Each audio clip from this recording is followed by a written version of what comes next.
Hi everyone and welcome back to the Shack, and today we're looking at a ZX Spectrum Plus that was advertised locally as mint in box and that I rather amazingly nabbed for 33 good old British pounds, or just over $40 US. For that sort of money on a box machine from nearly 40 years ago, can we really expect a mint or as new experience?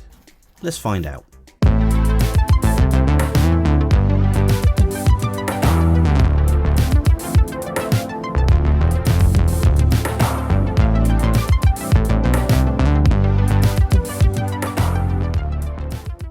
Here at the Shack, we'd like to give a big thanks to the sponsor of this video, my good friends at PCBWay.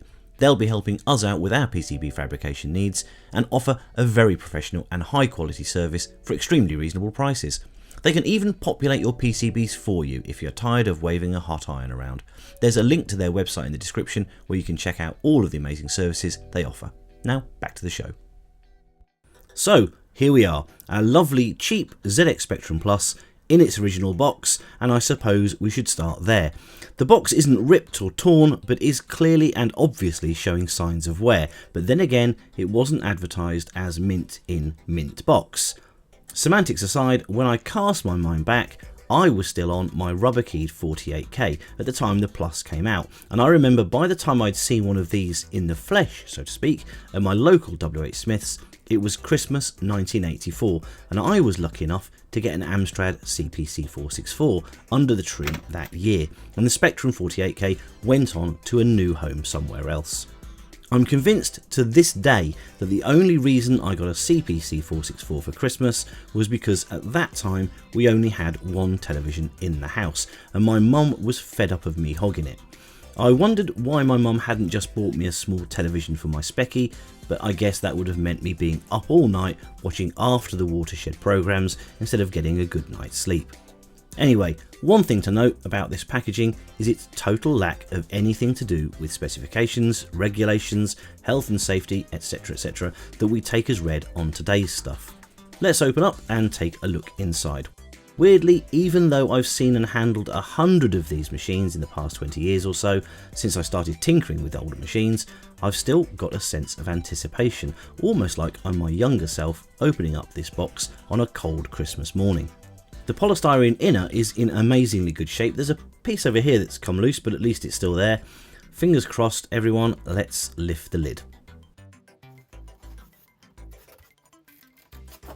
Well, I guess that's a good start. There's actually a machine in here, and at first glance it looks to be in pretty good condition. Of course, looks can be deceiving, but let's remain optimistic and take a look around the unit to see if we agree with the mint description.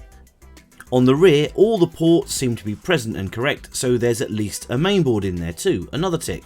And you may be wondering why I'm seeming so surprised at every turn here. Well, to put this in perspective, I've seen empty Spectrum cases go for more money than this whole thing cost me, and I regularly see unboxed or at least incomplete units go for at least 2 to 3 times as much.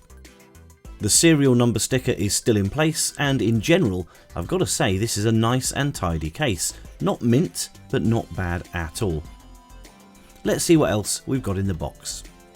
The user guide included with the ZX Spectrum Plus is a colourful affair with lots of information, and I'm not at all sure if this is an original item, as it's got a price on it, and I can't think why something supplied with a machine would have a price on. If you have an original box Spectrum Plus, let me know in the comments. The guide is in full colour and from memory a little thinner than that supplied with the earlier Spectrum models. The bottom part of the polystyrene inner doesn't seem to have fared so well and is held together with tape. And speaking of tape, the introductory cassette that's come with this unit looks to be in absolutely perfect condition, even with its original cellophane wrapping, so that's nice. Next up, we've got the RF cable, and there's not really a lot we can say about that. It's got 2 ends and a bit in the middle.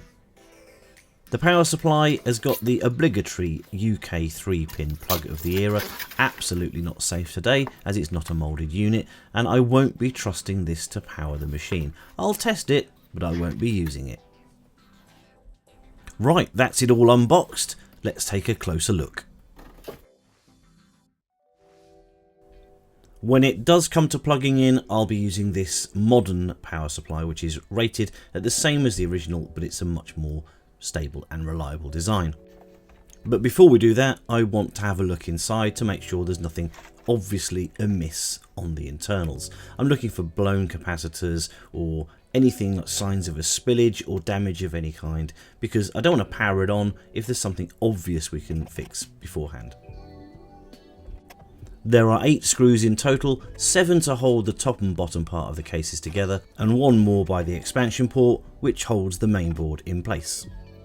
With all of the screws removed, it's time to very carefully flip the machine over and then lift up the top of the case to reveal our main board. And the reason we're being careful is, of course, so we don't damage these keyboard membrane ribbons.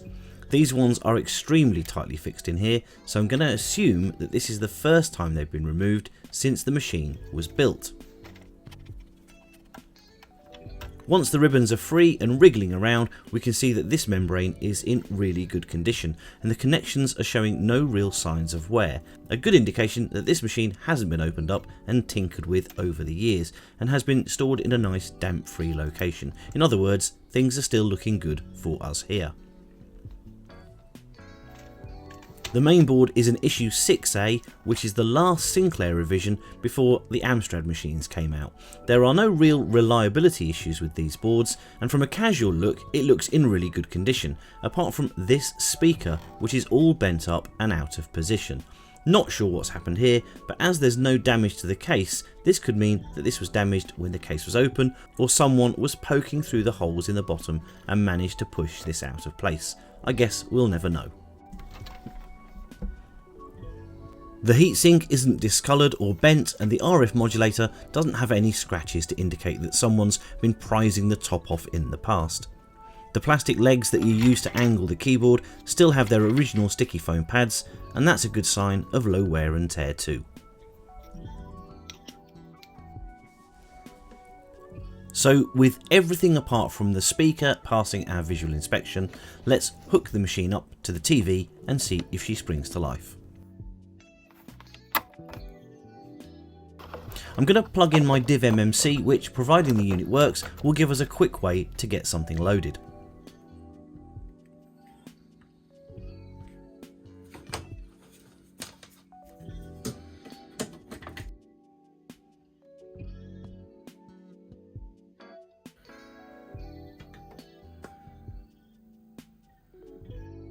All looks good so far, so let's see what's on this SD card in the 48K section.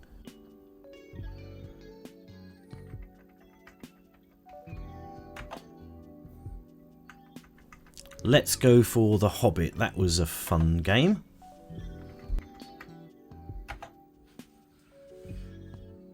I loved this game as a kid, and I'm a big fan of the book too, but let's not mention the films though, eh?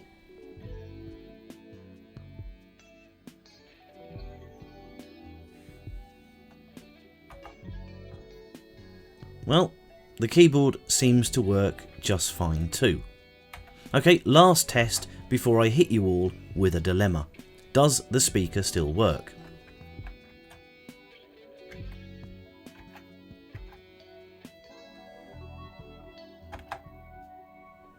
Nope, it does not. So here's the pickle I'm in. This was a really cheap machine to get, and it's in really good original condition, apart from the speaker. Therefore, I have the option of either A, popping in this diagnostic ROM and making sure everything's okay, sticking this composite mod in to get better video output,